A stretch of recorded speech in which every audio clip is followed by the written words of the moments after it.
Yeah, time for another team profile and projection on Talkin Baseball, which is brought to you by DraftKings. We are doing the Los Angeles Angels of Anaheim, except they don't do the of Anaheim anymore, but I kind of like saying it still, so I'm going to continue to say it.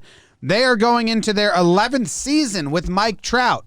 They have finished with a winning record 4 times of the 10 seasons they've had the best player to ever play baseball, potentially, probably, on their team. Jake, they had a losing record last year, 26 wins, 34 losses. They finished 4th in their division. Did they get better? Did they make changes? What happened? They lost some guys, Jim. Andrelton Simmons, who dipped on them a little bit last year. Trevor Plouffe's best defensive shortstop of all time, and heads to Trevor Plouffe's Minnesota Twins. Hansel, he's so hot right now. Robles also went to Trevor Plouffe's Twins. They changed up a lot of guys in the bullpen. Ramirez, Middleton are gone. Julio Teheran, we kind of got excited about him last year. He's gone. Jemai Jones in the trade for Alex Cobb, who will join that pitching staff as they try to make a Dylan Bundy 2.0. Jose Iglesias, they say if you want to get better, add as many Orioles as you can. Raisel Iglesias, we like that trade. The guy who'd been closing for the Reds for a while. Jose Quintana, they add him to the staff. Dexter Fowler in that salary dump. That'll be nice for them. Kurt Suzuki, Aaron Sledgers, the big boy from the Rays, and Alex Claudio. So a few bodies out, a few bodies in. Trevor. I'm kind of liking the lineup again. We're getting to that point where I'm looking at them and I'm liking them. Start with the catcher position. Max Stassi had a great year last year, /278, 352, 533, all career highs. He's behind the dish. A little bit of Kurt Suzuki mixing in back there. I like that. First base, we got Jared Walsh, who mashed last year. Second base, David Fletcher. Shortstop, Jose Iglesias, who's got some sick glove work. We all saw it firsthand in spring training. And third base, they have the best third baseman in the game right now. Anthony Rendon. Yes, I said it. Best third baseman in the game right now. Left field, Justin Upton. Center field, some guy named Mike Trout. In right field, former Oakland A, Dustin Fowler. That's who's penciled in right now. Dexter.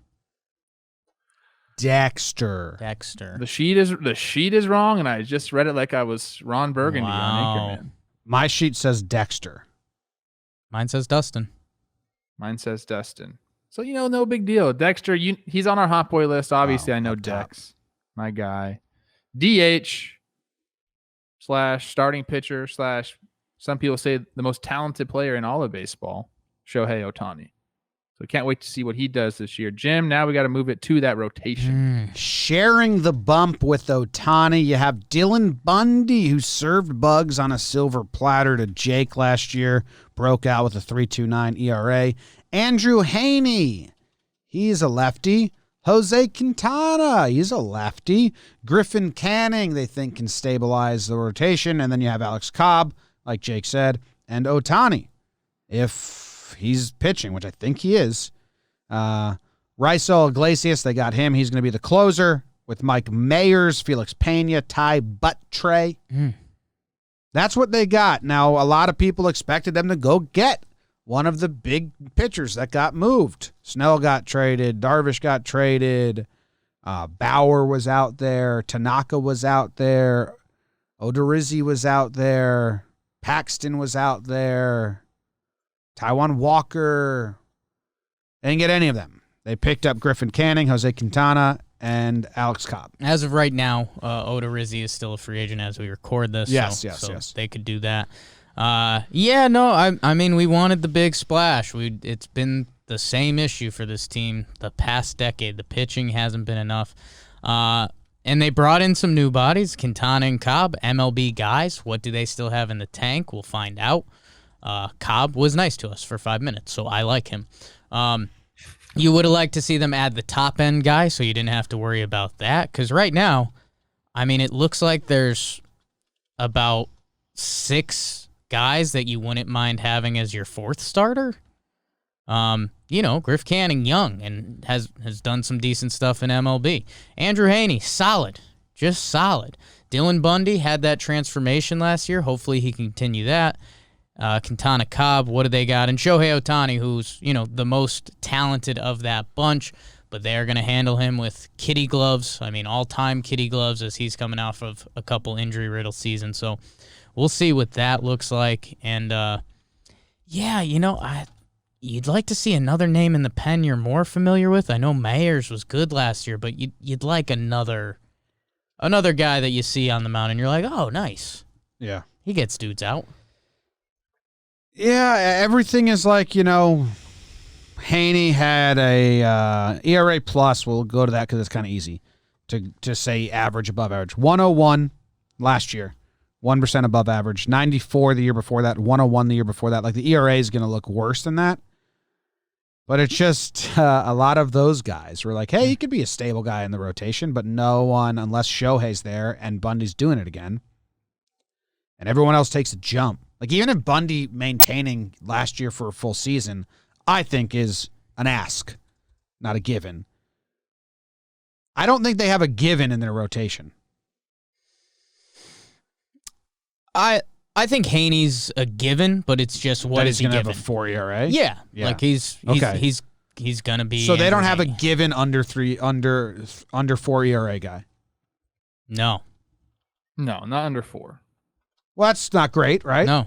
I think they'll have. You'd some like to guys at least that probably rely on end up one under guy, 4, but you're not gonna bet on it right now. Yeah, at least you'd like to have one guy where the odds are incredibly high. He will have an under 4 ERA. If they're right, yeah, they should be a 3.5. Yes, yeah. And they don't have that. They don't have that. We recorded the Brewers. And so our fans ranked the Angels in front of the Brewers, and I'm just not so sure they're right about it as I'm looking through this. It is odd in the middle. I don't know how many people are like really looking at the. Yeah. Interested to see this team's over-under number because we do know the Brewers right now. And teams that are just built completely different. I mean, like we're saying, the Brewers had those high-end starting pitchers. Angels have 6. Since we are recording this before Odorizzi signed anywhere, if he does sign, what does that do for this team? Does that then put him into that tier that we're talking about? No. You don't think he's? I think he's under 4 guy 100%. I think it gives him a leg up on the Brewers. Trev, that's. I mean, Odorizzi's good, but he's only been under 4 once in the last 5 years. I like him. I know. I like Odorizzi a lot too. ERA is a bad way to do it. Like Odorizzi can definitely improve this squad. That year was 2019, and he has developed his slider a little bit. So there's some stuff there. Yeah. But hey, it would be nice if he signed there. I don't know, man. It just feels okay. So we'll stop comparing them to the Brewers, but I will for this. Is that the Brewers feel like they make sense and they have their plan. That's kind of where I ended the Brewers episode. Like, we've got our guys, our good guys. That's what we do. Go.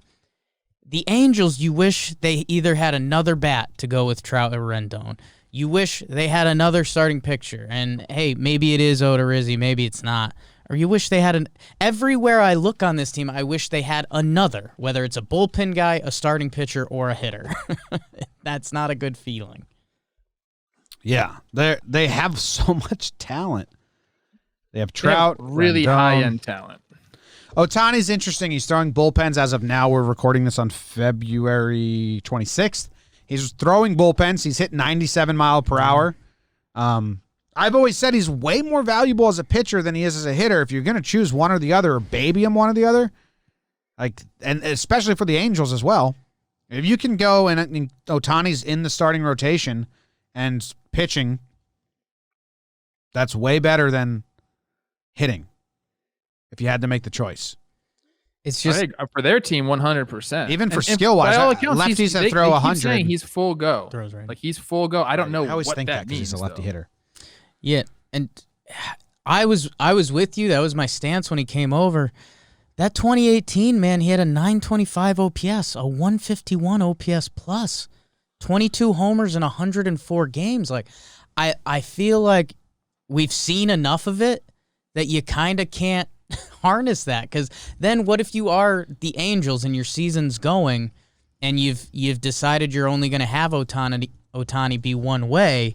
There's always going to be that itch in the back of your head, like, let's get this guy in the lineup. Like, oh, we need a really good lefty bat? Well, our stud pitcher might be that guy. So I don't know, man. He did have 2 double-digit strikeouts in his 10 games in 2018 with a 127 ERA plus. You just hope that 2018 doesn't become a weird trivia question. Like, come back, start every 6th day, look good on the bump, and hit 4 out of the 7 days a week or something like that. Because, man, what a special talent. What if Ohtani doesn't want to do like one or the other anymore? Just feels an immense pressure because everyone says he can do it, and no one's been able to do this forever. And then he's like, I don't really want to pitch anymore. You don't think he likes it? I think he does. I think he does. But it's funny. It would be if you perform at that level, that high of a level, you want to do it. Like if he was getting knocked around and whatever, like, I know he had one bad start last year, but his velo was way down. He was sitting like 90. He was sitting like 93 on his fastball. So if we can get to 97, that'd be great. Yeah. God. The upside is really good if everyone pitches a step above their level. Here's something I'll say. If everyone on the Angels pitches a big ask, man. Well, hold on. Let me finish it. If everyone pitches above their level, Haney, Bundy, Quintana, Cobb, Canning. If everyone pitches one tier above their level, the Angels will have a great season, which is a huge ask and can also be said for 29 other teams. Maybe not 29 other teams. Basically, yeah. Not the Pirates. Not the Pirates, okay. It just sucks that they put us in this mindset. The places our brains has to go for this team is disgusting as a baseball fan. Like, in my head, I just said, okay, what if Ohtani's the truth? He gives them 20 good starts and he's lights out this year, and they sign Odorizzi. There's your 1-2. Neither of those are close to Odorizzi is still a free agent as we record this, and it could be going anywhere else. Shohei Ohtani, you can't pencil him in for those 20 good starts because of injuries and everything else that goes on with him. So it sucks that they continue to put us in this mental dance instead of going for the change impact piece in the rotation that would change this whole team's outlook. Do you think they'll ever be in first place this season? Like past a week. Like after April, no. I was looking at the last 2 years to see how quickly they got to 5 games behind. In 2019, it took them 14 games to get to 5 behind. It's pretty quick. Why wasn't this team in on Darvish? In 2020, it took them 14 games to get 5 games behind in the division. How long do you think it'll take them to be 5 back this year? 2 weeks again? 2 weeks into the season, 5 games back? I'm not wishing that upon anybody. Don't put the evil on them. Why weren't they in on Darvish? Do you trust this team to do anything at the deadline? Like, do you trust if they're anywhere close, are they going to go grab Trevor Story for the back end of the season? Like, they're not going to do anything like that, are they? No, I don't trust them to do that. Go get a pitcher? In 2018, it took them 51 games to get the 5 behind. So there you go. New GM trying to make a splash. You could see that, so hang around. They do have Joe Adell in the wings, top 10 prospect. Struggled last year. Madden had the bad quote about him. Hopefully Dexter Fowler can kind of pupil-mentor relationship with him a little bit. Also, Brandon Marsh, top 30 prospect, should be available to them this year. So maybe there's a little bit of help on the way. But they don't need that help. They don't need outfield depth. They need pitching. Do you have anyone, Jake, coming up? Joe Adell and... No, pitching. I mean, you want pitching coming up for them?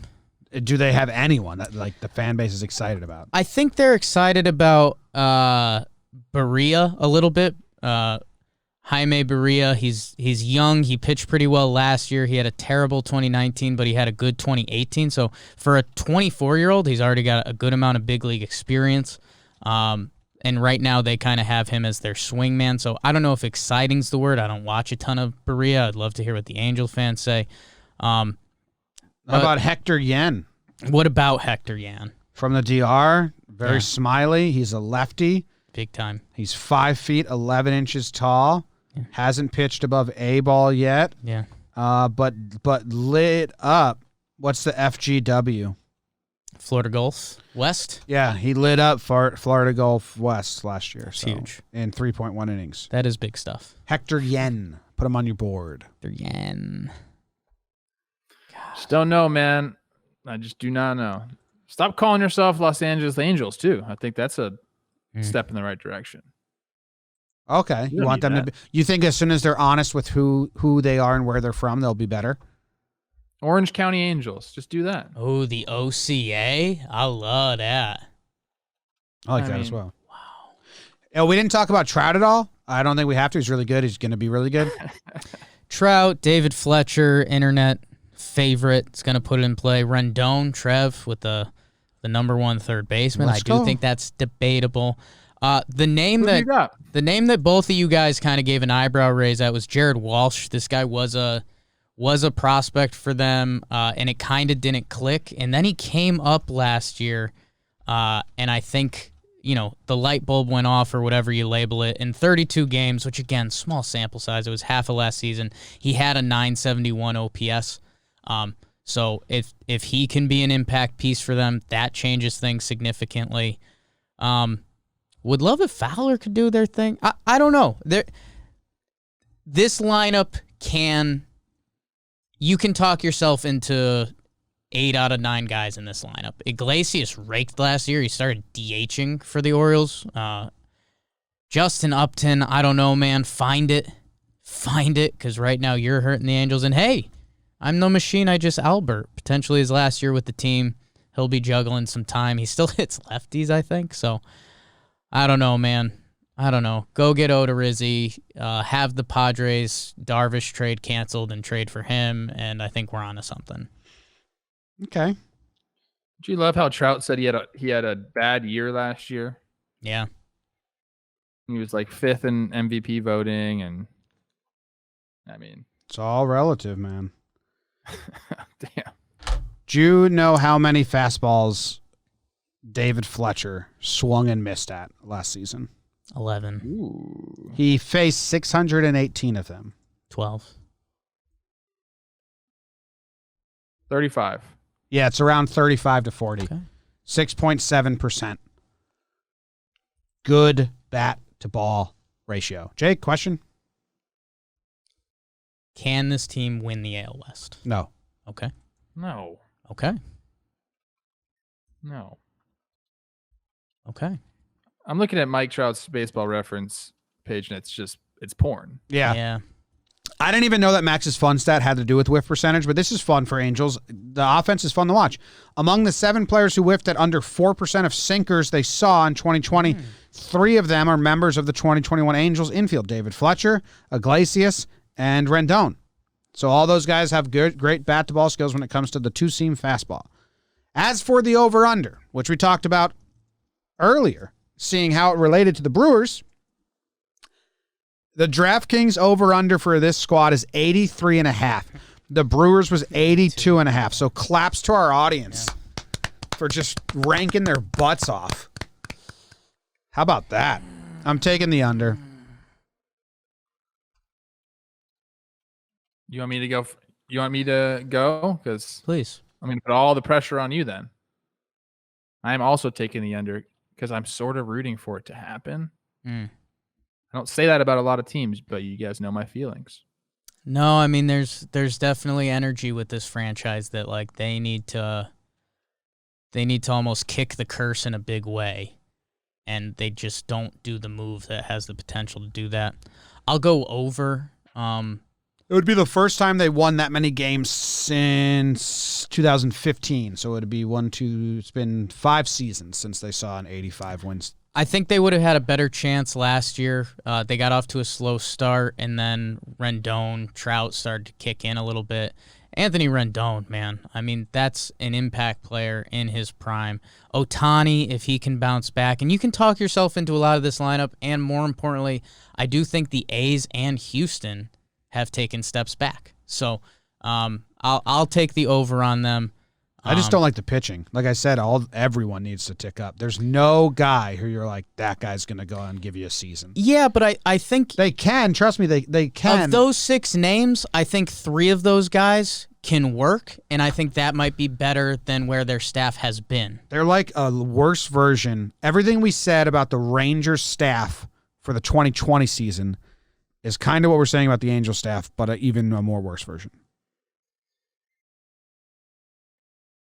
I think there was higher reward with last year's Rangers staff, some big names. Yeah.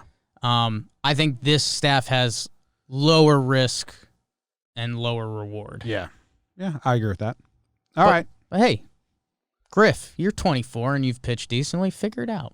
Have some fun. Cobb, he's getting a little of that good goop from Bundy. That's why he improved too. So, yeah. They could use a pitching coach. That would help. Yeah. That's big for any team. Yeah. Thanks for tuning in, guys. We'll be back tomorrow. Episode a day, every day until opening day. That's what we're doing here. We're having fun, talking baseball. If you're an Angels fan, tell us what we got wrong. Please. Nothing.